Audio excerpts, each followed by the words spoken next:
ಆತ್ಮೀಯ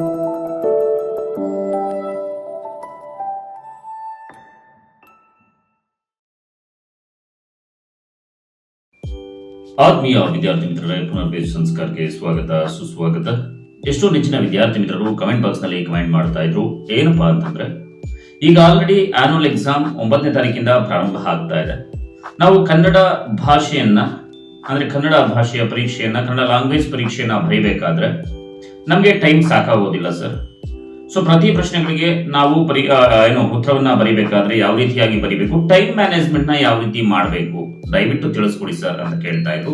ಜೊತೆಗೆ ಹೆಚ್ಚು ಅಂಕಗಳನ್ನ ಗಳಿಸ್ಕೊಳ್ಳೋದಿಕ್ಕೆ ನಾವು ಬರವಣಿಗೆ ಯಾವ ರೀತಿ ಇರಬೇಕು, ಹಾಗೆಯೇ ಸ್ಪೆಲ್ಲಿಂಗ್ಸ್ ಮಿಸ್ಟೇಕ್ಸ್ಗೆ ಕರೆಕ್ಷನ್ಸ್ ಮಾಡ್ತಾರ. ಸೊ ಈ ರೀತಿಯಾದಂತಹ ನಾನಾ ತರ ಪ್ರಶ್ನೆಗಳನ್ನ ವಿದ್ಯಾರ್ಥಿಗಳು ಕೇಳ್ತಾ ಇದ್ರು.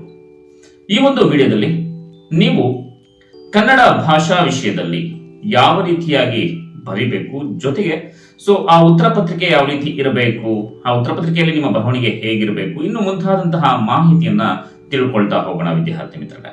ಸೊ ಈಗ ಬನ್ನಿ ವಿಡಿಯೋನ ಶುರು ಮಾಡೋಣ. ಶುರು ಮಾಡೋದಕ್ಕಿಂತ ಮುಂಚೆ ಇನ್ನೂ ಕೂಡ ನೀವು ನಮ್ಮ ಚಾನಲ್ಗೆ ಸಬ್ಸ್ಕ್ರೈಬ್ ಮಾಡಲಿಲ್ಲ ಅಂತಂದ್ರೆ ಬೇಗನೆ ಸಬ್ಸ್ಕ್ರೈಬ್ ಮಾಡಿ. ಜೊತೆಗೆ ಏನು ಸೆಕೆಂಡ್ PUC ಆನ್ಯುವಲ್ ಎಕ್ಸಾಮ್ ನಲ್ಲಿ ಕೇಳಲಾಗುವಂತಹ ಪಾಸಿಂಗ್ ಪ್ಯಾಕೇಜ್ ಅನ್ನ ಈಗ ಆಲ್ರೆಡಿ ನಾವು ಅಪ್ಲೋಡ್ ಮಾಡಿದ್ದೇವೆ. ಜೊತೆಗೆ ಪ್ರತಿ ರಾತ್ರಿ 8:30ಕ್ಕೂ ಕೂಡ ಲೈವ್ ಗೆ ಬಂದು ಸೊ ಎಕ್ಸ್ಪ್ಲನೇಷನ್ ಕೂಡ ಕೊಡ್ತಾ ಇದ್ದೇವೆ. ಅದನ್ನ ನಾವು ಪ್ಲೇ ಲಿಸ್ಟ್ ನಲ್ಲಿ ನಾವು ಅಟ್ಯಾಚ್ ಮಾಡಿದ್ದೇವೆ, ಲಿಂಕ್ ಅನ್ನ ಹಾಕಿದ್ದೇವೆ. ಸೊ ನೀವು ಪ್ಲೇ ಲಿಸ್ಟ್ ಗೆ ಭೇಟಿಯನ್ನ ಕೊಟ್ಟು ನೋಡಬಹುದು. ಬನ್ನಿ ಈಗ ವಿಡಿಯೋನ ಶುರು ಮಾಡೋಣ. ಮೊದಲಿಗೆ ವಿದ್ಯಾರ್ಥಿಯ ಮೊದಲ ಪ್ರಶ್ನೆ ಏನಪ್ಪಾ ಅಂತಂದ್ರೆ, ಈಗ ಸರ್ ನಾನು ಉತ್ತರವನ್ನ ಸರಿಯಾಗಿ ಬರ್ದಿರ್ತೇನೆ, ಆದ್ರೆ ಸ್ಪೆಲ್ಲಿಂಗ್ಸ್ ಮಿಸ್ಟೇಕ್ ಆಗುತ್ತೆ ಸರ್, ಸೊ ಏನು ಮಾಡುವುದು, ಇದಕ್ಕೇನಾದ್ರೂ ಕೂಡ ಮಾರ್ಕ್ಸ್ ನ ಕಟ್ ಮಾಡ್ತಾರ ಅಂತ ಹೇಳ್ತಾ ಇದ್ರು. ವಿದ್ಯಾರ್ಥಿ ಮಿತ್ರರೇ, ಅಕಸ್ಮಾತ್ ನೀವೇನಾದ್ರೂ ಕೂಡ ಬರೆಯುವಂತಹ ಸಂದರ್ಭದಲ್ಲಿ ಅಲ್ಪ ಸ್ವಲ್ಪ ಏನಾದ್ರೂ ಕೂಡ ಸ್ಪೆಲ್ಲಿಂಗ್ ಮಿಸ್ಟೇಕ್ಸ್ ಆಗಿದ್ರೆ ಕೇವಲ ನಿಮ್ಗೆ ಆಫ್ ಮಾರ್ಕ್ಸ್ ಮಾತ್ರ ಡಿಡಕ್ಟ್ ಮಾಡ್ತಾರೆ, ಅಂದ್ರೆ ಕಟ್ ಮಾಡ್ತಾರೆ, ಅಂದ್ರೆ ಕಡಿತಗೊಳಿಸ್ತಾರೆ. ನಿಮಗೆ ಅಕಸ್ಮಾತ್ ಆನ್ಸರ್ಸ್ ಕರೆಕ್ಟ್ ಆಗಿದೆ ಅಂತಂದ್ರೂ ಕೂಡ ಒಂದು 20-30% ಬರೀ ಸ್ಪೆಲ್ಲಿಂಗ್ಸ್ ಮಿಸ್ಟೇಕ್ಸ್ ಇರುತ್ತೆ ಅಂತ ಅನ್ಕೊಳ್ಳಿ, ತಲೆ ಕೆಡಿಸ್ಕೊಳ್ಳೋದಕ್ಕೆ ಹೋಗ್ಬೇಡಿ. ಅಲ್ಲಿ ಮೌಲ್ಯಮಾಪಕರು ಇವ್ಯಾಲ್ಯೂಯೇಷನ್ ಮಾಡುವಾಗ ಅಂದ್ರೆ ಮೌಲ್ಯಮಾಪನ ಮಾಡುವಂತಹ ಸಂದರ್ಭದಲ್ಲಿ ಗಮನಿಸುವಂತದ್ದು ನಿಮ್ಮ ಉತ್ತರ ಸರಿ ಇದೆಯಾ ಅಥವಾ ಇಲ್ವಾ ಅನ್ನುವಂಥದ್ದನ್ನ ಗಮನಿಸ್ತಾರೆ. ಜೊತೆಗೆ ಸ್ಪೆಲ್ಲಿಂಗ್ಸ್ ಮಿಸ್ಟೇಕ್ ಇದ್ರೂ ಕೂಡ ಅದಕ್ಕೆ ಒಂದು ಆಫ್ ಮಾರ್ಕ್ಸ್ ಕಟ್ ಮಾಡಬಹುದು, ಅಂದ್ರೆ ಓನ್ಲಿ ಆಫ್ ಮಾರ್ಕ್ಸ್ ಮಾತ್ರ ಕಟ್ ಮಾಡ್ತಾರೆ, ತಲೆ ಕೆಡಿಸ್ಕೊಳ್ಳೋದಕ್ಕೆ ಹೋಗ್ಬೇಡಿ.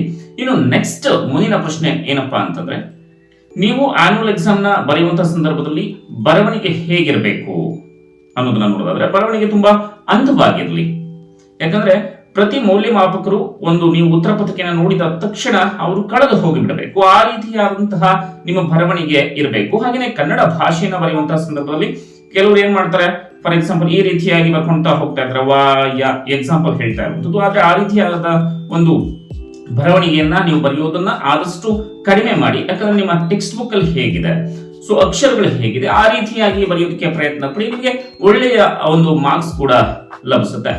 ಸೊ ಜೊತೆಗೆ ಉತ್ತರ ಪತ್ರಿಕೆಯಲ್ಲಿ ನೀವು ಬರೆಯುವಂತಹ ಸಂದರ್ಭದಲ್ಲಿ ಎಲ್ಲಾ ವಿದ್ಯಾರ್ಥಿಗಳು ಆಲ್ಮೋಸ್ಟ್ 90% ಅಷ್ಟು ವಿದ್ಯಾರ್ಥಿಗಳು ಅದ್ಭುತವಾಗಿ ಬರೀತಾರೆ, ಚೆನ್ನಾಗಿ ಗೊತ್ತಿದೆ. ಆದ್ರೆ ಕೆಲವೊಂದು ವಿದ್ಯಾರ್ಥಿಗಳು ಏನ್ ಮಾಡ್ತಾರಪ್ಪ ಅಂತಂದ್ರೆ, ಕ್ವಶನ್ ಪೇಪರ್ ಅಲ್ಲಿ ಆ ಮೇನ್ ಇರುತ್ತೆ, ಜೊತೆಗೆ ಆ ಒಂದು ವಿಭಾಗ 1, ವಿಭಾಗ 2 ಅಥವಾ ವಿಭಾಗ ಎ, ವಿಭಾಗ ಬಿ, ವಿಭಾಗ ಸಿ ಈ ರೀತಿಯಾಗಿ ಡಿವೈಡ್ ಮಾಡ್ಕೊಂಡಿರ್ತಾರೆ ಪ್ರಶ್ನೆ ಪತ್ರಿಕೆನಲ್ಲಿ.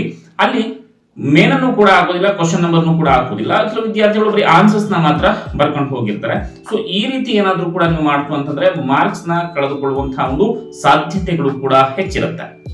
ಇನ್ನು ಮುಂದಿನ ಪ್ರಶ್ನೆ ಏನಪ್ಪಾ ಅಂತಂದ್ರೆ, ಟೈಮ್ ಮ್ಯಾನೇಜ್ಮೆಂಟ್ ನ ಯಾವ ರೀತಿ ಮಾಡಬೇಕು, ಟೈಮ್ ನ ನೀವು ಯಾವ ರೀತಿಯಾಗಿ ಕನ್ನಡ ಭಾಷಾ ವಿಷಯವನ್ನ ಬರೆಯುವಂತಹ ಸಂದರ್ಭದಲ್ಲಿ ಟೈಮ್ ನ ಉಳಿಸಬಹುದು. ಹಾಗೆಯೇ ಜೊತೆಗೆ ನಿಮ್ಗೆ ಅತಿ ಹೆಚ್ಚು ಅಂಕಗಳು ಬರಬೇಕು ಅಂತಂದ್ರೆ ಏನು ಆಪ್ಷನ್ಸ್ ಕೊಟ್ಟಿರ್ತಾರೆ ಎಕ್ಸ್ಟ್ರಾ ಆಪ್ಷನ್ಸ್ ಕೂಡ ಬರೀರಿ. ಯಾಕೆ ನೀವು ಎಕ್ಸ್ಟ್ರಾ ಆಪ್ಷನ್ಸ್ ಕೂಡ ಬರೀ, ಟೈಮ್ ಮ್ಯಾನೇಜ್ಮೆಂಟ್ ಗೆ ಆಮೇಲೆ ಬರ್ತೇನೆ, ಯಾಕೆ ನೀವು ಎಕ್ಸ್ಟ್ರಾ ಆಪ್ಷನ್ಸ್ ಕೂಡ ಬರೀರಿ ಅಂತ ಹೇಳ್ತಾ ಇದ್ದೇನೆ ಅಂತಂದ್ರೆ, ಯಾವುದೋ 1-2-3 ವಾಕ್ಯದಲ್ಲಿ ಒಟ್ಟು 3 ಪ್ರಶ್ನೆಗಳಿರುತ್ತೆ. 2 ಪ್ರಶ್ನೆಗಳಿಗೆ ನೀವು ಉತ್ತರವನ್ನ ಬರೀಬೇಕಾಗಿರುತ್ತೆ.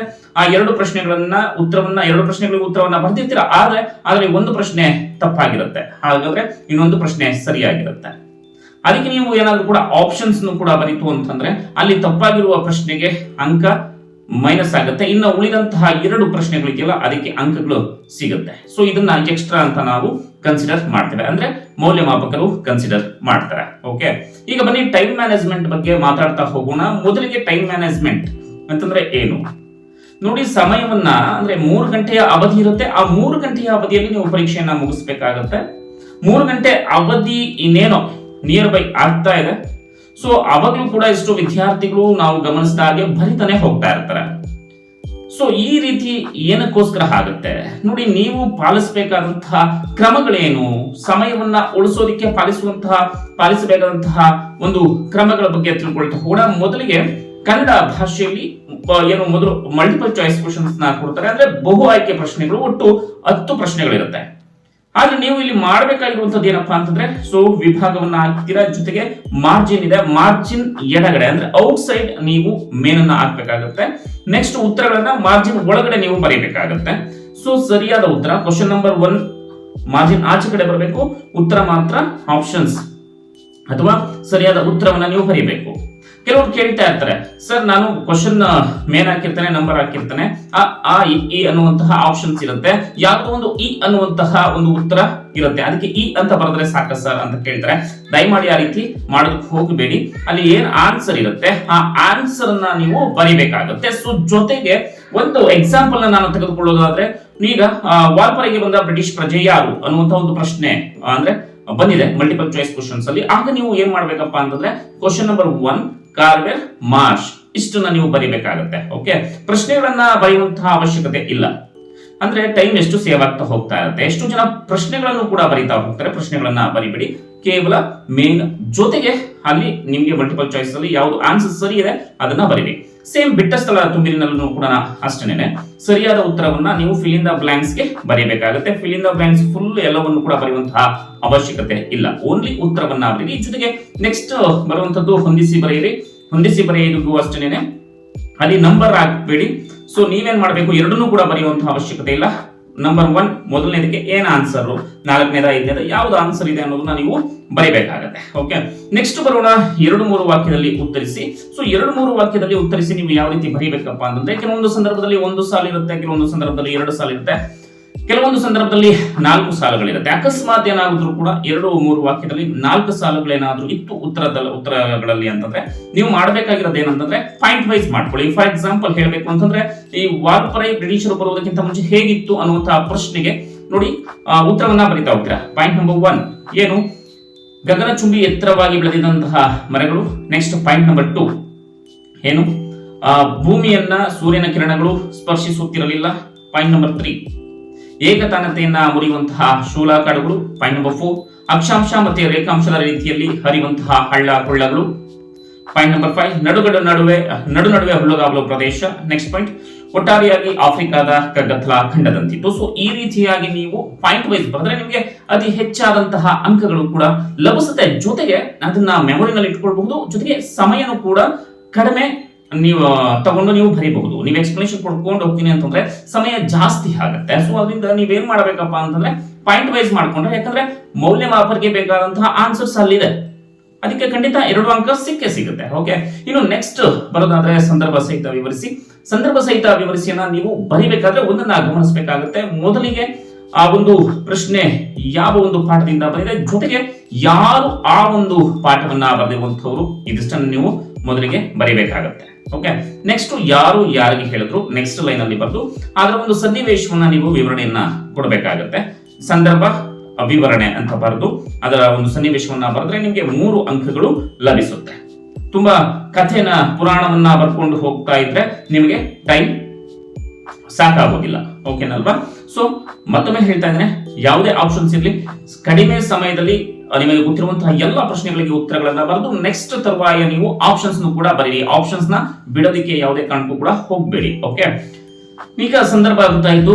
ಸೊ ನೆಕ್ಸ್ಟ್ ಬರೋಣ, ಯಾವುದು 4-5 ವಾಕ್ಯಗಳಲ್ಲಿ ಉತ್ತರಿಸಿ, ಅಥವಾ 5-6 ವಾಕ್ಯಗಳಲ್ಲಿ ಉತ್ತರಿಸಿ. 4 ಅಂಕದ ಪ್ರಶ್ನೆಗಳಿರುತ್ತೆ.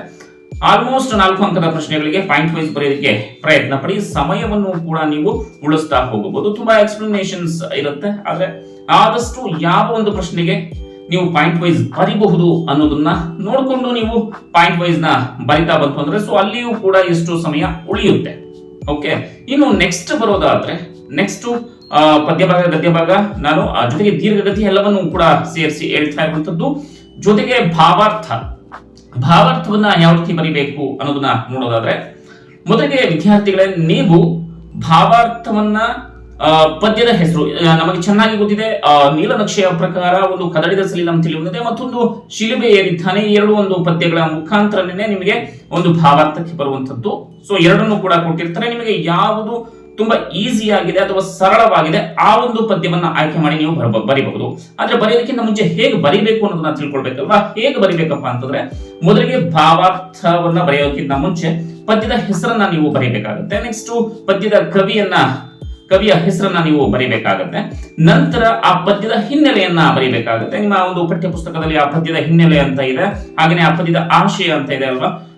ಸೊ ಆ ಪದ್ಯದ ಹಿನ್ನೆಲೆಯನ್ನ ನೀವು ಬರೀಬೇಕಾಗುತ್ತೆ. ನಂತರ ಭಾವಾರ್ಥದ ವಿವರಣೆಯನ್ನ ನೀವು ಕೊಡಬೇಕಾಗತ್ತೆ.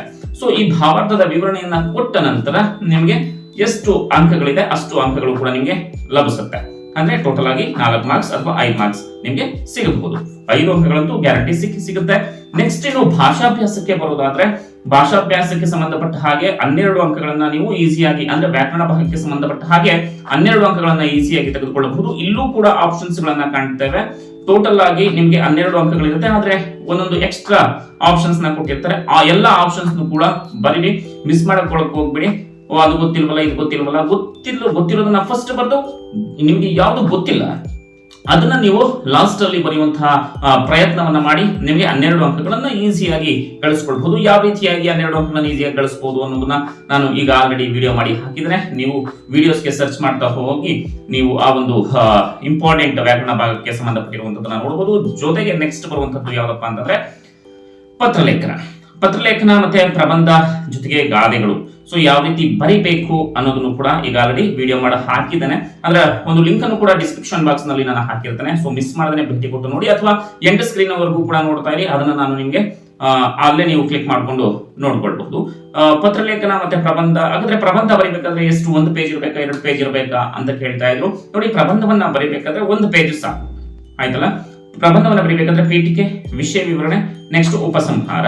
ಪೀಠಿಕೆ ಬರೆಯುವಂತಹ ಸಂದರ್ಭದಲ್ಲಿ ಒಂದಷ್ಟು ಎಕ್ಸ್ಪ್ಲನೇಷನ್ ಅನ್ನ ಕೊಟ್ಟು, ಅಥವಾ ಯಾವುದೋ ಒಂದು ಅನುಕೂಲಗಳು ಅನಾನುಕೂಲಗಳು, ಸೊ ಅದಕ್ಕೆ ನೀವು ಪಾಯಿಂಟ್ ವೈಸ್ ಬರೀತಾ ಹೋಯ್ತು ಅಂತಂದ್ರೆ ನಿಮಗೆ ಒಂದು ಅದ್ಭುತವಾದಂತಹ ಅಂಕಗಳು ಸಿಗುತ್ತಾ ಹೋಗುತ್ತೆ. ಜೊತೆಗೆ ಗಾದೆಗಳಲ್ಲೂ ಅಷ್ಟೇನೆ, ಈ ಮೊದಲಿಗೆ ಗಾದೆಗಳ ಅರ್ಥ ಏನು, ಅದರ ಮಹತ್ವ ಏನು, ಗಾದೆಗಳ ಮಹತ್ವ ಏನು, ಜೊತೆಗೆ ಗಾದೆಗಳ ವಿಷಯ ವಿವರಣೆಯನ್ನ ಕೊಟ್ಟು ನೆಕ್ಸ್ಟ್ ಮುಕ್ತಾಯವನ್ನ ಕೊಡಬೇಕಾಗತ್ತೆ, ಅಂದ್ರೆ ಉಪಸಂಹಾರವನ್ನ ಬರೀಬೇಕಾಗತ್ತೆ. ಸೊ ಇದಿಷ್ಟನ್ನ ನೀವು ಬರೀತು ಅಂತಂದ್ರೆ 4 ಅಂಕಗಳು ಸಿಗುತ್ತೆ. ಅಂದ್ರೆ ಆದಷ್ಟು ಬೇಗ, ಅಂದ್ರೆ ಇದರಲ್ಲಿ ಗಾದೆಗಳಿಗೆ ಮಿನಿಮಮ್ ಒಂದು 10 ಲೈನ್ ಇದ್ರೆ ಸಾಕು, ಅಂದ್ರೆ ಒಂದು ಅರ್ಧ ಪೇಜ್ ಬರೆದ್ರೆ ಸಾಕು. ಆದಷ್ಟು ನೀವು ಟೈಮ್ ನ ಶೆಡ್ಯೂಲ್ ಮಾಡ್ಕೊಳ್ಳಿ. ಓಕೆ, ಇದಿಷ್ಟನ್ನ ನೀವು ಈ ರೀತಿಯಾಗಿ ಶೆಡ್ಯೂಲ್ ಮಾಡ್ಕೊಳ್ತಾ ಹೋದ್ರೆ ಎಷ್ಟೆಷ್ಟು ನಿಮಿಷದಲ್ಲಿ ಬರೀಬಹುದು, ಹೇಗೆ ಒಂದು ಮನೆಯಲ್ಲಿ ಒಮ್ಮೆ ಪ್ರಯತ್ನಿಸಿ ನೋಡಿ. ಯಾಕಂದ್ರೆ ನೀವು ಆಲ್ರೆಡಿ ಪ್ರಿಪರೇಟರಿ ಎಕ್ಸಾಮ್ ಎಲ್ಲನೂ ಕೂಡ ಬರೆದಿರ್ತೀರ, ನಿಮಗೆ ಟೈಮ್ ಮ್ಯಾನೇಜ್ಮೆಂಟ್ ಹೇಗೆ ಅನ್ನೋದು ಗೊತ್ತಿರುತ್ತೆ. ನಾನು ಎಷ್ಟು ಸಮಯಕ್ಕೆ ಎಷ್ಟು ಪ್ರಶ್ನೆಗಳಿಗೆ ಉತ್ತರಿಸಬಲ್ಲೆ ಅನ್ನುವಂಥದ್ದು ನಿಮಗೆ ಈಗ ಆಲ್ರೆಡಿ ಚೆನ್ನಾಗಿ ಗೊತ್ತಿರುತ್ತೆ. ಅಕಸ್ಮಾತ್ ಸ್ವಲ್ಪ ಕಷ್ಟ ಆಗ್ತಾ ಇದ್ರೆ ಇನ್ನು ಯಾವ ರೀತಿಯಾಗಿ ನಾನು ಸ್ಪೀಡ್ ಅಪ್ ಮಾಡ್ಕೊಳ್ಬಹುದು ಅನ್ನೋದನ್ನ ನೀವು ಕಂಡಿಡ್ಕೊಳ್ಬೇಕಾಗುತ್ತೆ. ಅಕಸ್ಮಾತ್ ನಿಮ್ಗೆ ಏನಾದ್ರು ಡೌಟ್ಸ್ ಬಂದ್ರೆ ಟೈಮ್ ಮ್ಯಾನೇಜ್ಮೆಂಟ್ ಬಗ್ಗೆ, ನಾನು ಇಷ್ಟು ಅಂಕಗಳನ್ನ ಇಷ್ಟವರಲ್ಲಿ ಬರೀಬಹುದು, ನೆಕ್ಸ್ಟ್ ಏನ್ ಮಾಡಬಹುದು ಸರ್ ಅಂತ ನೀವೇನಾದ್ರೂ ಕೂಡ ಕಮೆಂಟ್ ಬಾಕ್ಸ್ ನಲ್ಲಿ ಕಮೆಂಟ್ ಮಾಡಿ ಪ್ರಶ್ನೆಗಳನ್ನ ಕೇಳಿದ್ರೆ ನಾನು ನಿಮ್ಮ ಪ್ರಶ್ನೆಗಳಿಗೆ ಉತ್ತರವನ್ನ ಕೊಡುವಂತಹ ಪ್ರಯತ್ನವನ್ನ ಮಾಡ್ತೇನೆ. ಜೊತೆಗೆ ನಿಮ್ಮ ಒಂದು ಈ ಕರ್ನಾಟಕದ ಕನ್ನಡ ಮಾಸ್ಟರ್ಗೆ ನಿರಂತರವಾದಂತಹ ಸಪೋರ್ಟ್ ಇರಲಿ. ಇನ್ನೇನೋ ನಿಮ್ಮ ಪುನರ್ವಿ ಎಜು ಸಂಸ್ಕಾರ ಚಾನಲ್ 50,000 ಜನ ಸಬ್ಸ್ಕ್ರೈಬರ್ಸ್ ರೀಚ್ ಆಗ್ತದೆ. ಇದೆಲ್ಲರೂ ಕೂಡ ನಿಮ್ಮ ಒಂದು ಪ್ರೀತಿ. ನನ್ನ ವಿದ್ಯಾರ್ಥಿಗಳೇ ನನ್ನ ಶಕ್ತಿ, ನನ್ನ students, my students is our strength, my strength ಅಂತ ಹೇಳ್ತಾ ಈ ಒಂದು ವಿಡಿಯೋ ನಿಮಗೆ ಸಹಾಯ ಆಗಿದೆ ಅಂತ ಅನ್ಕೊಳ್ತೀನಿ. ಈ ವಿಡಿಯೋನ ನಿಮ್ಮ ಎಲ್ಲಾ ಫ್ರೆಂಡ್ಸ್ ಕೂಡ ಶೇರ್ ಮಾಡಿ. ಜೊತೆಗೆ ನೆಕ್ಸ್ಟ್ ಡಿಗ್ರಿಗೆ ನೀವು ಹೋದ ನಂತರ ಡಿಗ್ರಿನಲ್ಲೂ ಕೇಳಲಾಗುವಂತಹ ಏನು ನೋಟ್ಸ್ ಗಳನ್ನ ನಾವು ನಮ್ಮ ಚಾನೆಲ್ ನ ಮುಖಾಂತರ ಅಪ್ಲೋಡ್ ಮಾಡ್ತೇವೆ. ಪಾಠಗಳನ್ನು ಕೂಡ ಎಕ್ಸ್ಪ್ಲನೇಷನ್ ಮಾಡಿಸುವಂತಹ ಪ್ರಯತ್ನವನ್ನ ಮಾಡ್ತೇವೆ. ಸೊ ಮಿಸ್ ಮಾಡಬೇಡಿ. Keep watching Punarvi edu Samskara. Thank you. ಎಲ್ಲ ವಿದ್ಯಾರ್ಥಿಗಳಿಗೂ ಕೂಡ ಆಲ್ ದ ಬೆಸ್ಟ್. ನಮಸ್ಕಾರ.